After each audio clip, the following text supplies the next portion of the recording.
네, 이강민의 잡지사 3호로 17번째 페이지. 잡지사가 셔터를 올린 이래 언 반년이 지났는데요. 정말 놀랍게도 이제야 처음으로 여성 게스트를 모시게 됐습니다. 왜 이렇게 됐지? 자, 국내 여러 전시회에서 알기 쉽게 그림을 소개하는 분이세요. 유재희 도슨트를 이 시간에 모셨습니다. 어서 오세요. 네, 안녕하세요. 네, 제 소개 먼저 하겠습니다. 예, 자기소개. 네. 스무스하군요. 네. 네, 안녕하세요. 저는 네. 이 세상 모든 사람들의 일상에 예술이 꽃피기를 바라는 사람. 네. 많은 관람객들의 뮤즈를 꿈꾸는 뮤즈. 그래서 제 예명 뮤즈입니다. 그래요? 네. 본인만의 예명인가요? 누가 지어준 건가요? 제가 밀고 있는 예명입니다. 아하, 뮤즈. 네, 관람객분들의 뮤즈를 꿈꾸는 전시 해설가 유재희라고 합니다. 잡지사 반갑습니다. 구독자 여러분의 뮤즈가 되어주실 분을 저희가 모셨습니다. 유재희 선생님 반갑고요.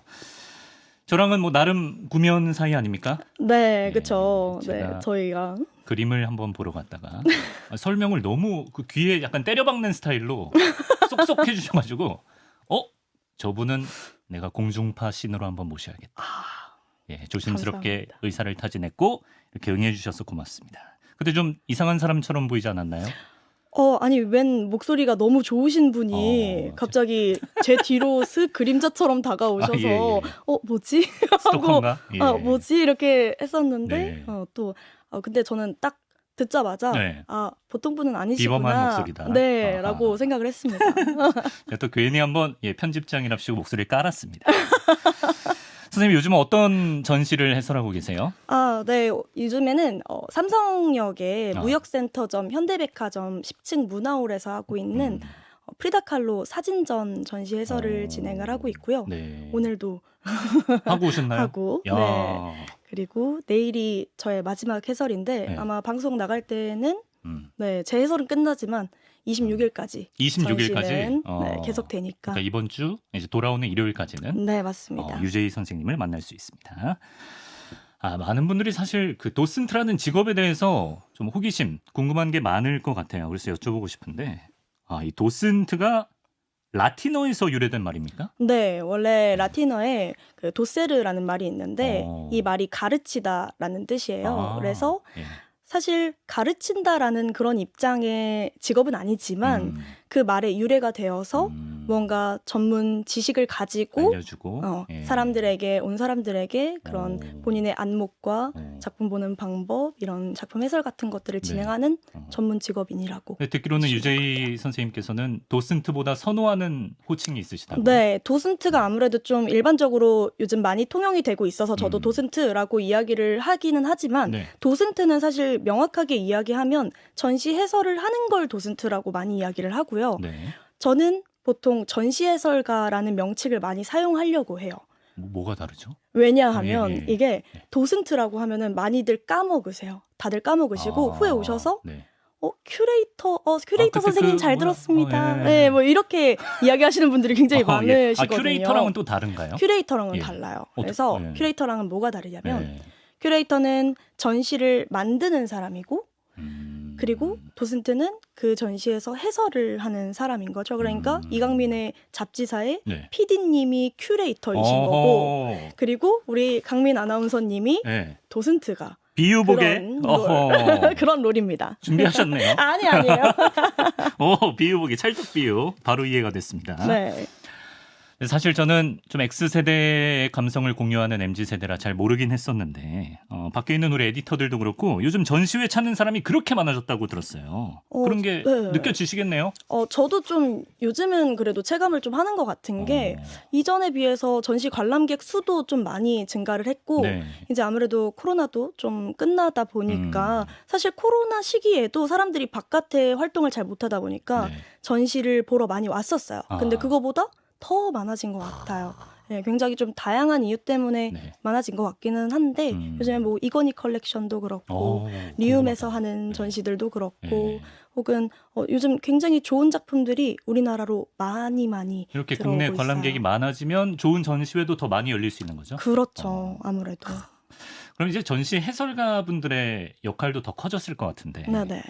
근데 이제 국내 전시 해설을 전업으로 하는 분들은 생각보다 그리 많지 않다고 들었습니다. 네, 사실 제가 그냥 머릿속에 딱 떠올리는 분들만 세봐도 네. 20명이 안 아, 되는 진짜요? 것 같아요. 네. 전업으로 하는 분들은 전업으로 20분이 하시는 안 된다. 분들은 네. 그 정도밖에 되지 않는 것 같고 네. 사실 저 모르게도 활동하시는 분들도 많이 계시겠지만 음. 사실 이렇게 뛰어들 만한 그런 직업화가 아직 완벽하게 되어 있지는 않은 것 같아요. 뭐랄까 이거를 내 평생의 업으로 삼을 수 있을까? 그렇죠.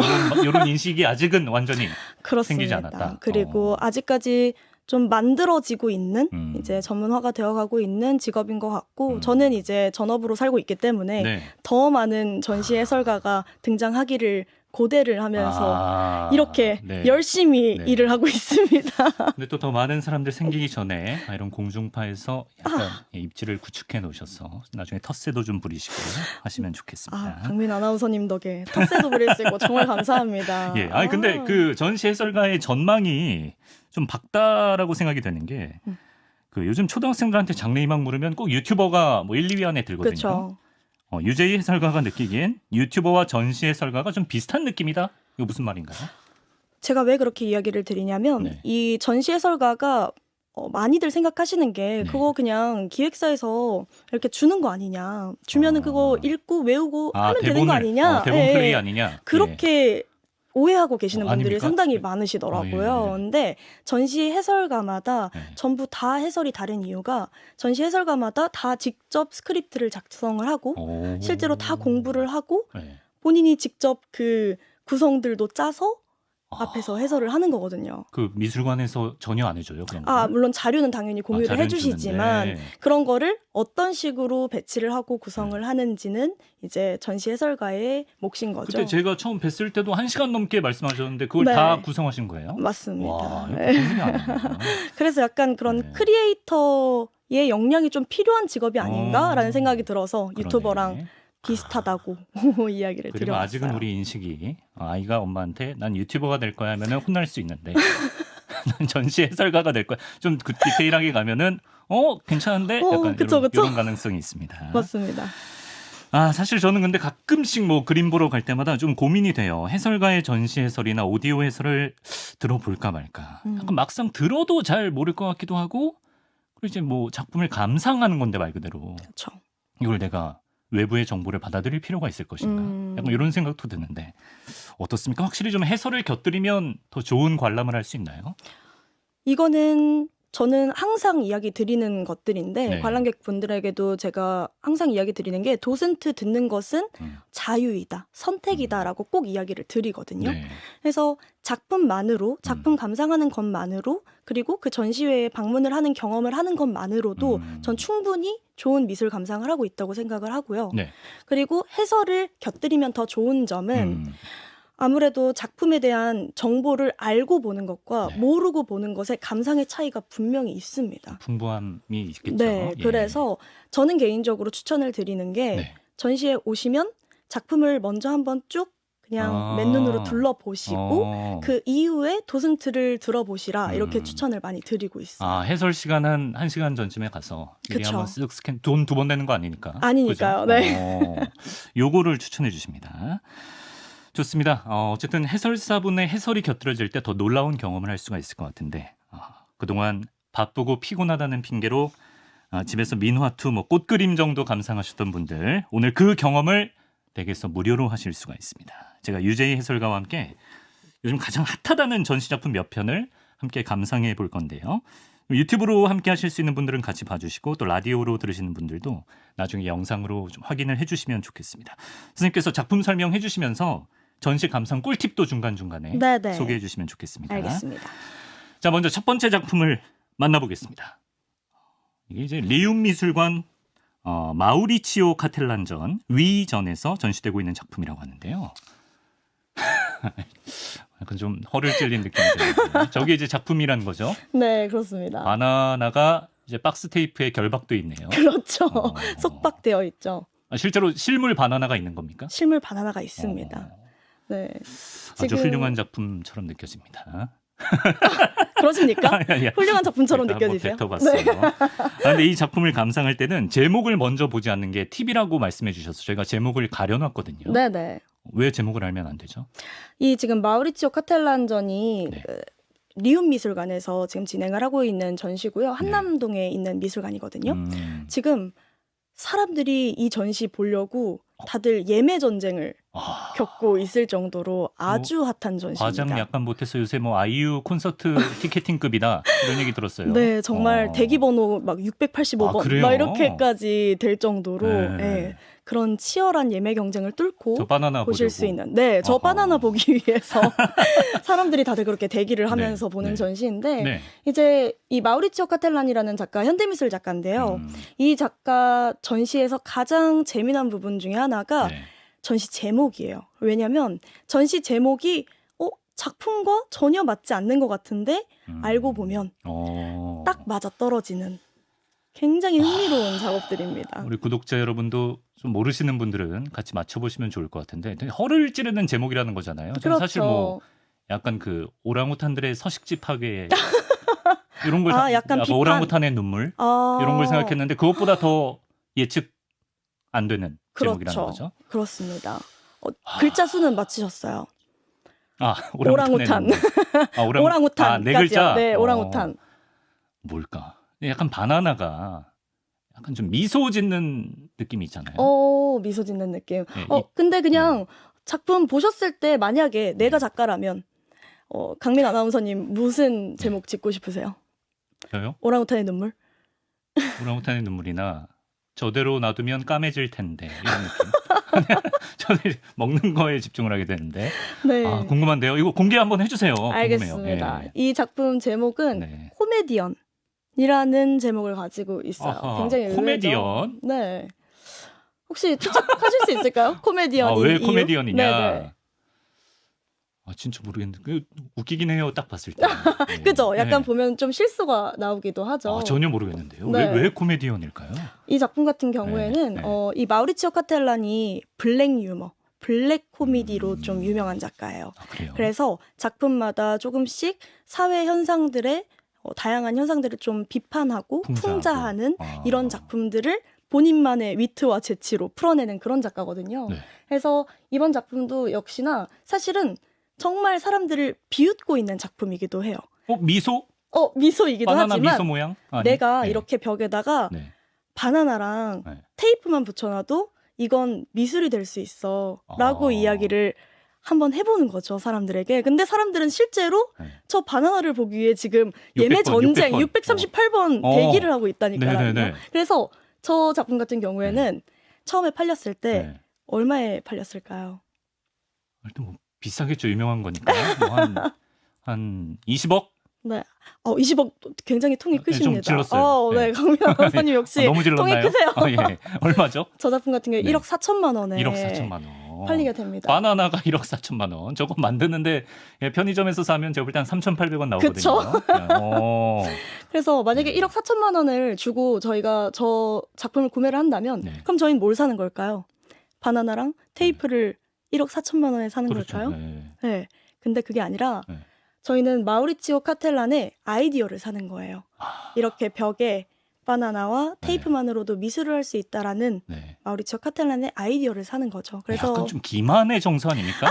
시간 내가 이랬는데도 니들은 보러 올 거야. 약간 이런 느낌인 거네요. 그렇죠. 근데 실제로 그래서 마우리치오 카텔란 별로 좋아하지 않는 예전에 비판했던 사람들은 네. 저게 사기꾼이지 장난 아니야? 어떻게 미술가냐라고 이야기를 하기도 했었어요. 네. 그런 비판도 아이디어를 있었고. 사는 거다. 그렇죠. 그럼 저 바나나는 늘 바뀌어도 되네요. 세계 그렇죠. 곳곳에서 전시될 때마다. 맞습니다. 그래서 다 다른 바나나, 다 다른 테이프다. 근데 이 바나나를 누가 한번 먹어서 그게 뉴스에 난 적이 있나요? 네. 이 작품이 유명해지게 된 계기가 네. 이제 2019년도 아트바젤에 이제 등장을 해서 네. 아트페어 같은 것인데요. 네. 그때 당시에 페루탕이라는 갤러리에 전시가 됐었는데 네. 한 행위 예술가가 네. 이 바나나를 그냥 띄어서 네. 먹어요. 그 원작자 허락 안 받고? 네. 그래서 예. 원작자 허락을 받았으면 협의가 됐었다면 네. 사실 문제가 될 이유가 없었지 그렇죠. 문제가 될 일이 없지만 네. 그때 당시에 그냥 떼서 네. 행위 예술이라고 바나나를 먹습니다. 근데 이 사건 때문에 몹시 유명해져요, 이 작품이. 그 뒤로 사람들이 이 바나나를 보기 위해서 네. 저 바나나가 그 행위 예술가가 먹은 바나나래 이러면서 줄을 서기 시작을 했던 거죠. 지금은 누가 지키고 있나요? 지금은 모방 범죄할 수 있잖아요. 지금은 네. 이제 아무래도 카텔란 명성이 그때보다도 훨씬 더 높아졌기 때문에 네네. 함부로 그런 생각을 하는 사람이 없기도 하고 어떻게 강민 아나운서님 저는 여기 최초로 한 회사의 장으로 있는 사람이기 때문에 예, 그런 짓 안 하고요. 알겠습니다. 예. 아, 그렇군요. 그럼 제목의 작품과 정보를 우리가 한번 유출을 해봤다가 나중에 제목을 알게 되고 왜 이게 붙었을까? 이런 맞아요. 생각하는 재미가 있는데 그걸 도와주는 역할을 해주시는군요. 그렇습니다. 그렇죠. 혼자 봤으면 생각 못하는 부분이죠. 두 번째 작품 보겠습니다. 이거는 이미 종료된 전시이긴 한데요. 입소문이 아주 자자했던 합스부르크 600년 매혹의 걸작들에 전시된 작품입니다. 제목이 흰 옷을 입은 마르가리타 테레사 공주라는 작품인데 밖에서 마르게리타 피자 아니니까 그만 좋아라고 하네요. 예. 합스부르크가 지금 오스트리아에 있던 왕국이잖아요. 맞아요. 그래서 이 전시 같은 경우에도 그 합스부르크의 역사 안에 있던 그 사람들이 모았던 그 왕가 사람들이 모았던 컬렉션들이 또 전시가 되어 있는 그런 전시였고요. 실제 테레사 공주라는 분을 그린 거예요? 그렇죠. 약간 좀 진짜 인형처럼 생기셨네. 그렇죠. 네, 에나벨 약간 느낌도 좀 있고. 에나벨. 느낌 좀 있네요. 약간 좀, 네, 네. 맞아요. 그 당시에 실제 공주를 그린 그림이고 네. 이 그림을 그린 작가 이름이 벨라스케스라는 작가인데 들어봤어요. 네. 이 벨라스케스 같은 경우에는 원래는 그냥 무명의 화가였어요. 무명의 화가였다가 왕 네. 펠리페 4세가 네. 이 벨라스케스의 그림을 보고 이제 왕실 화가로 임명을 합니다. 알아봤군요. 네. 예. 그리고 그때부터는 쭉 본인의 그림, 왕가 그림들은 다 벨라스케스한테만 네. 그리라고. 합스부르크 왕국 전속 화가 그런 느낌이네요. 그렇죠. 붓터치가 좀 예사롭지 않습니다. 저런 걸 이제 회화 작품이라고 하나요? 그렇죠. 그림을 네. 그리는 작품들을 이제 회화 작품이라고 하죠. 회화 작품을 볼 때는 좀 꿀팁 어떻게 감상하면 좋습니까? 네. 회화 작품 보실 때는 네. 저는 개인적으로 좀 거리를 두면서 보라라고 이야기를 드리는데 가까이 가지 마라. 거리두기를 하라는 의미도 있습니다. 네. 사실은 작품 훼손의 위험이 있으니까 예. 그것도 있지만 네. 그것보다는 가까이서도 한번 보고 멀리서도 한번 보라 이렇게 추천을 좀 드리고 있었어요. 달라집니까? 네, 뭐가 달라지진 않지만 저 매지가이 그림이 아니기 때문에 뭐 달라지지는 않지만 이게 그림을 볼 때 네. 화가의 그런 특유의 붓터치 같은 것들이 있어요. 붓터치. 네, 그리고 그 화가가 주로 사용하는 많이 사용하는 색채들이 있고요. 네. 그리고 그 화가가 특별히 좋아하는 기법 같은 것들이 있어요.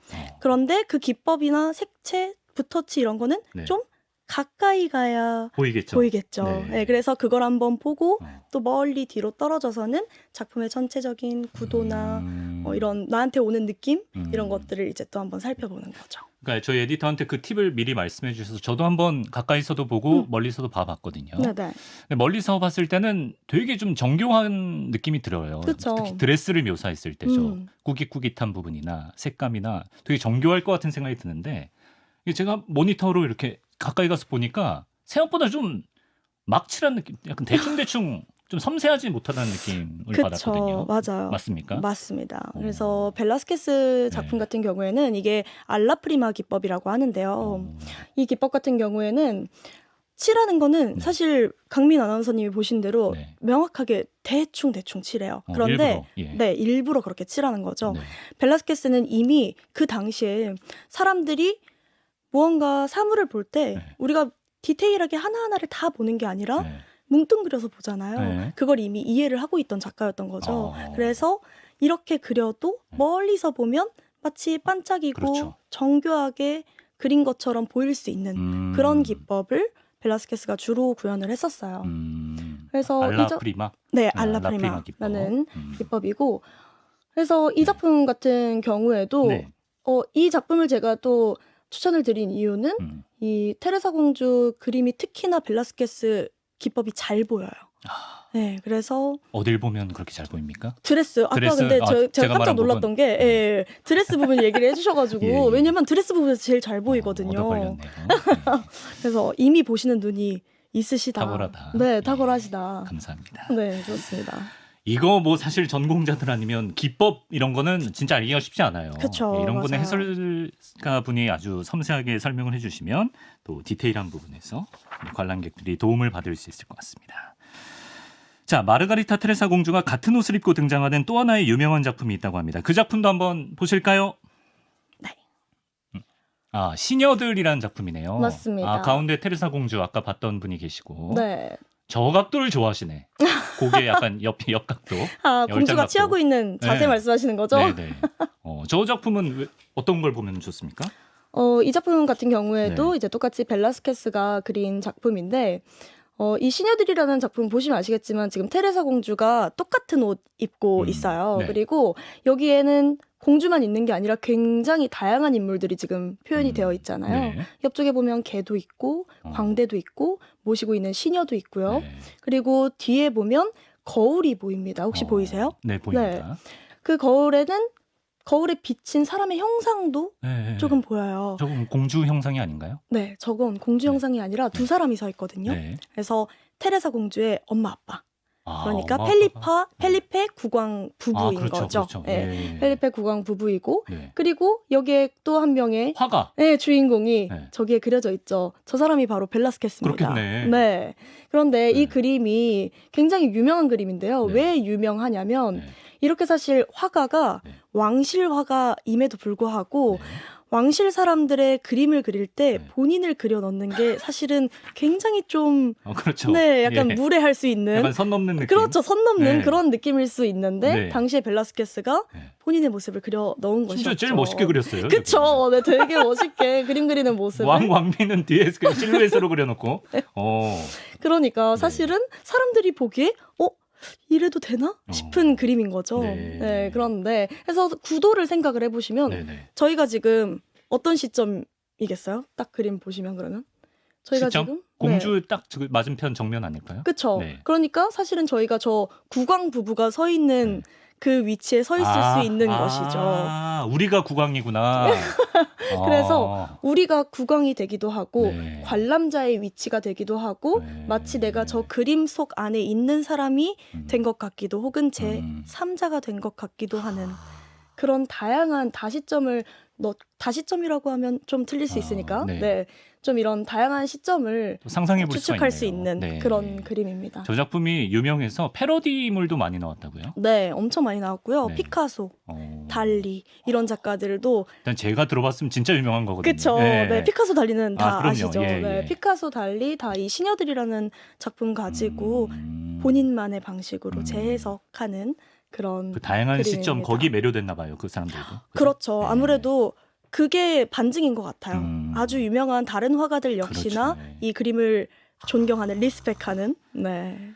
야, 이렇게 또 우리가 기법을 알고 뭐 시점 이런 거를 파악하면 이게 약간 비슷한 그림 있으면 이거 뭐 전형적인 벨라스케스나 어디 가서 좀 거들먹거릴 수 있는 거 아닙니까? 그렇죠. 그렇죠? 예. 저희 설명을 할 수 있는 거죠. 점수 좀 딸 수 있고. 네. 예. 자, 오늘 전시 해설가 유재희 씨와 그림 구경 실컷하고 있습니다. 마지막으로 함께 볼 작품 멕시코의 화가 프리다 칼로의 작품을 준비했습니다. 보실까요?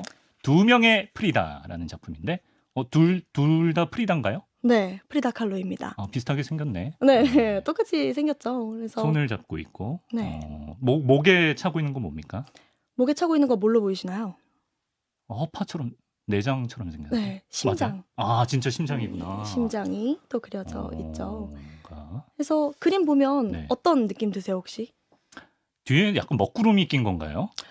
보시는 대로 보시면 네, 됩니다. 약간 그래서 뭔가 두 사람 다 기분이 좋아 보이지 않고 일단 왼쪽 사람은 그 가위를 들고 있고 그렇죠. 오른쪽 사람은 손가락에 골무를 끼고 있잖아요. 골무, 골무 아니에요? 골무는 아니고요. 반창고인가요? 펜던트를 들고 있어요. 펜던트. 네네. 골무처럼 근데 골무처럼 보이기도 하네요. 골무인 줄 알고 저는 뭐 바느질 같이 한 줄 알았는데. 네네. 피 자국도 있고 심장에서 떨어진 피. 그렇죠. 이거 뭔가 어둡다 이거. 어두운 느낌. 왜 어둡지 근데? 왜 어두울까? 두 명이 프리다. 좀 모르겠는데. 네, 근데 예. 확실히 네. 보는 눈이 좋으세요. 그래요? 네. 예. 그림 감상의 시작은 이거로부터 시작을 합니다. 이렇게 잘하고 있는 겁니까? 너무 잘하고 계세요. 예, 예. 네, 제가 봤던 관람객 중에 예. 아주 완벽한 루트로 수준급이다. 수준급으로 따라주고 계시고 예. 해서 그림 보실 때 네. 이렇게 그냥 내 눈에 보이는 정보를 먼저 한번 캐치를 해보는 거죠. 저건 뭘까? 저건 심장인가? 허파인가? 뭐 그리고 저건 골무인가? 해설 1시간 전에 가서 요걸 봐놨다가 그렇죠. 해설을 들어보죠 이제. 그렇습니다. 네, 그래서 네. 이 그림은 어떻게 하다 탄생이 된 그림이냐 하면 프리다 칼로는 사실 살면서 갖은 순환이라는 순환 다 겪은 작가거든요. 그래서 프리다 칼로 아주 어릴 적부터 네. 소아마비를 알아요. 그래서 오른쪽 다리에 좀 남들보다 짧은 네. 다리를 가지게 되는 그런 화가였고 지금은 치마에 가려져서 보이진 그쵸, 않습니다만. 맞아요. 네. 그리고 이 이후에 18살에는 엄청나게 큰 교통사고를 당해요. 아, 그래요. 네, 그래서 그때 당시에 그 버스 철제 난간이 네. 옆구리를 관통하면서 네, 하반신 마비를 얻게 되거든요. 그렇구나. 네, 그래서 네. 그때부터는 침대에 누워서 네. 그림을 그렸던 그래요? 그런 작가입니다. 네. 그래서 사실 이 얘기만 들어도 조금은 무겁죠. 어두워요. 예. 예. 그런데 프리다 칼로 인생에서 네. 가장 잘못된 일 중에 하나가 네. 결혼이었어요. 결혼을 잘못했다. 네, 프리다 나쁜 칼로가 남자한테 갔나요? 맞아요. 그때 당시에 사실 프리다 칼로보다 더 유명했던 멕시코에서 네. 디에고 리베라라는 화가가 있는데요. 이 디에고 리베라한테 프리다 칼로가 푹 빠져서 네. 결혼을 하게 됩니다. 네네. 그런데 네. 이 디에고 리베라 얼마나 네. 실질적으로 얘기하면 나쁜 예. X인지 네. 왜냐면은 이 디에고 리베라가 당시에 이제 미국에서 네. 벽화 막 의뢰를 받아요. 벽화? 네, 벽화를 예. 그려달라 예. 이런 의뢰를 받을 정도로 아주 명성이 있던 화가였던 예. 거죠. 예. 그래서 심지어 프리다가 네. 미국까지 따라가거든요. 그래서 따라갔는데 네. 거기서도 사고만 치고 다시 돌아와요, 멕시코로. 음. 근데 이 멕시코에 돌아와서도 프리다 칼로는 사실 몸이 안 좋았기 때문에 네. 평생 동안 아이를 가지고 싶어 했는데 아이를 못 가지게 됩니다. 그래서 네네. 아이를 가졌다가 유산을 두 아이고, 번이나 예. 경험을 하게 되고 네. 이 유산을 겪고 난 이후에는 사실은 가장 위로해줄 사람이 바로 남편이잖아요. 그렇죠. 해줘야죠. 그런데 예. 여기서 더 심한 뭘 고통을 안겨줘요. 바람을 펴요? 네, 바람을 핍니다. 바람을 피는데 누구랑 피냐면요. 네. 프리다 칼로를 돌보러 와준 네. 여동생 크리스티나와 여동생? 친여동생? 네, 친여동생과 바람을 피는 그런 아침 나도 막장 드라마 같은 숙종보다 더한 양반이네. 저희 잡지사 세계관에서 최고의 나쁜 남자는 숙종이거든요. 지금까지. 지금 숙종인가요? 예. 숙종을 뛰어넘는. 예, 예. 그래서요. 네, 그래서 네. 그렇게 바람을 피게 되고 네. 당분간 좀 프리다랑 헤어져 있기로 하죠. 근데 사실 프리다도 네. 보통 여인은 아니에요. 예. 그래서 네. 이 이후에 복수? 복수극을 또 펼치죠. 어떻게? 그래서 예. 이때 당시에 레온 트로츠키라는 인물이 있었는데요. 멕시코 혁명의 그런 정신을 이어받아서 이후에 러시아 혁명에 선봉에 섰던 인물인데 네. 그 인물이 여러 나라 망명 생활을 하다가 네. 이제 멕시코로 들어오게 되거든요. 네. 근데 이때 당시에 디에고 리베라가 가장 존경하던 인물이었어요. 그래요? 네. 그래서요? 근데 네. 이때 당시에 프리다한테 부탁을 하는 거죠. 네. 내가 제일 존경하는 사람 이번에 멕시코 오니까 당신이 좀 환영을 해줘라. 그 여동생이랑 만난 이후에 네. 염치도 없네요. 그쵸. 예. 사실 저 같으면 부탁 절대 안 들어줄 그렇죠. 것 같은데. 예. 차라리 잠수를 타라. 그쵸. 예. 예. 그런데 네. 프리다가 이 부탁을 들어줘요. 왜 들어주냐 하면 네, 네. 사실 둘이 관계가 부부 연인으로서의 관계도 있었지만 둘이 같은 정치적인 성향을 가지고 있었거든요. 네. 그래서 이후에 프리다가 디에고 리베라를 따라서 네. 공산당에 가입을 해요. 그래서 이때 당시에 그 부탁을 들어줬던 이유도 네. 바로 여기에 있는 거죠. 그래서 레온 트로츠키를 결국엔 인연이네. 집으로 예. 들여오게 되죠. 네. 근데 그때 당시 레온 트로츠키 혼자 들어온 게 아니고 네. 본인 와이프랑 이건 또 뭐야? 아내랑 같이 네. 멕시코로 들어옵니다. 네. 그런데 프리다 칼로 한 집에서 살면서 네. 프리다 칼로와 아내 몰래 네.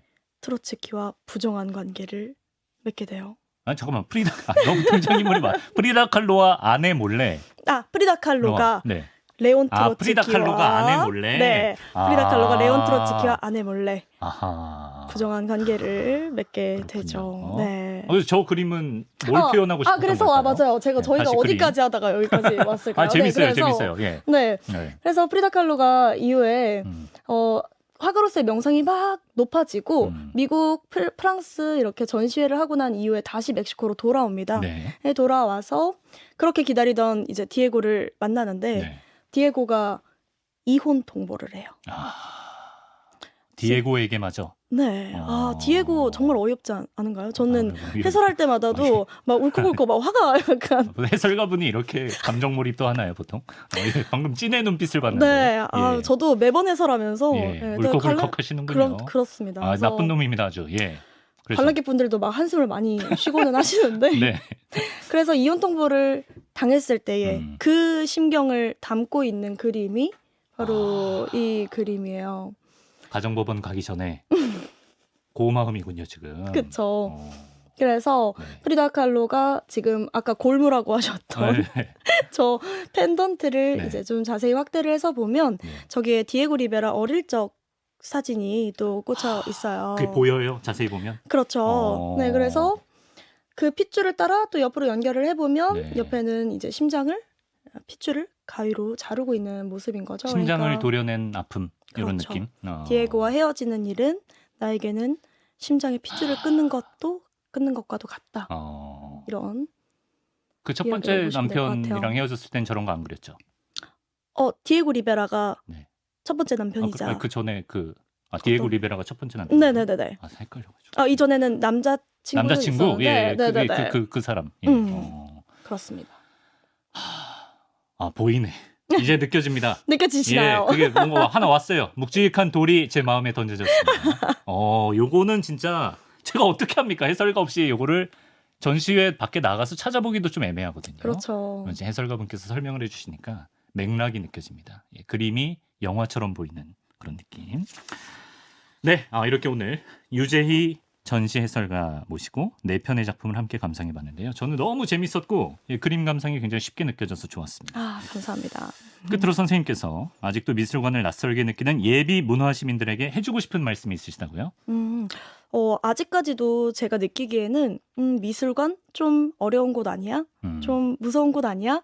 그리고 막상 진짜 앞까지 갔다가 돌아오시는 분들이 생각보다 굉장히 많으시더라고요. 그래요? 그래서 이 문을 열고 들어가도 되나? 하고 아직까지도 좀 낯설어 하시는 분들이 많으신 것 같은데 전 그냥 정말 편하게 미술관, 영화관 가듯이 혹은 카페 가듯이 우리가 일상에서 조금 휴식을 얻고 싶을 때, 생각하고 싶을 때, 혹은 친구, 연인, 가족과 다양한 대화를 좀 나누고 그렇죠. 싶을 때 좀 이런 구분 없이 언제든지 편하게 찾아올 수 있는 공간이 됐으면 좋겠어요. 그리고 그 공간을 만들 수 있도록 저도 전시 해설을 열심히 하고 있겠습니다.